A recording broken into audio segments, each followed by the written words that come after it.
Bonjour à tous. La valeur de la firme est la somme des valeurs des projets acceptés par les dirigeants, avec V la valeur de la firme, N le nombre de projets acceptés par les dirigeants et VJ la valeur du projet J. Ainsi, la décision d'investissement est l'une des décisions les plus importantes de la firme. Elle détermine non seulement sa rentabilité, mais aussi sa classe de risque. Soit l'exemple suivant de la société Copeland donnant les cash flows allant de l'année 0 à l'année 5 des 4 projets mutuellement exclusifs A, B, C et D.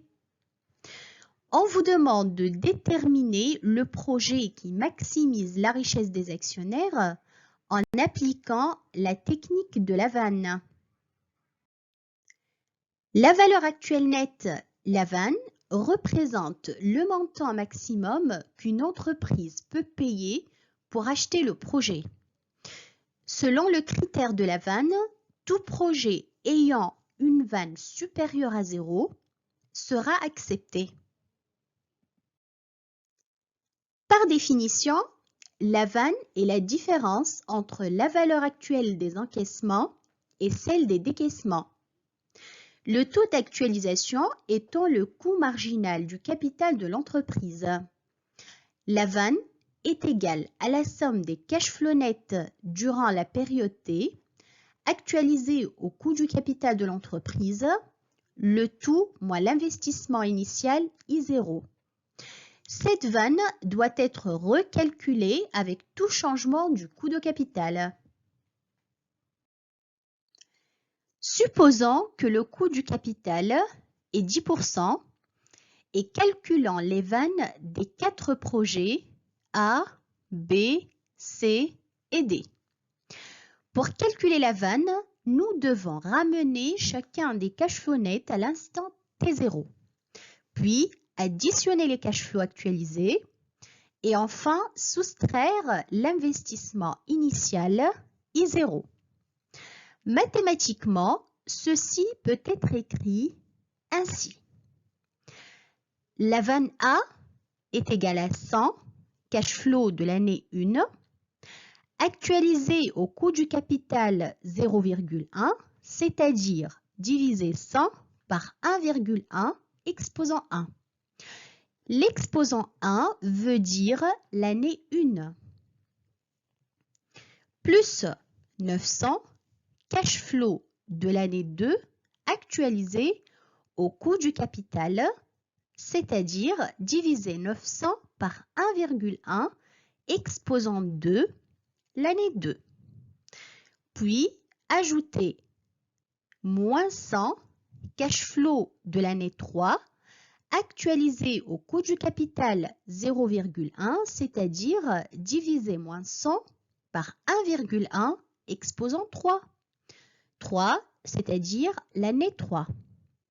On refait la même chose pour le reste, à savoir moins 100 cash flow de l'année 4 et 400 cash flow de l'année 5.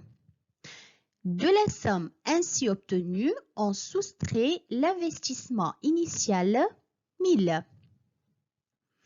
Nous obtenons ainsi la vanne A qui s'élève à moins 60,354. Même principe pour la vanne B qui est égale à 510,702. La vanne C qui s'élève à 530,950 et la vanne D qui est égale à 519,469. Récapitulons. Donc la vanne A est négative et elle s'élève à moins 60,354. La vanne B, la vanne C et la vanne D sont positives et sont égales respectivement à 510,702, 530,950 et 519,469. Si les projets sont mutuellement exclusifs, nous choisirons le projet C qui a la vanne positive la plus élevée. Si les projets sont indépendants, nous devons rejeter A et accepter les 3 projets B, C et D. Dans le cas de cet exemple, les 4 projets A, B, C et D sont mutuellement exclusifs, donc le projet à retenir est celui qui a la vanne positive la plus élevée, c'est-à-dire le projet C avec une vanne de 530,950. Avant de terminer, il faut comprendre que signifie rentabilité, cash flow, projet mutuellement exclusif, projet indépendant, actualisation et coût du capital. La rentabilité permet de mesurer la capacité des capitaux investis à dégager un certain niveau de profit.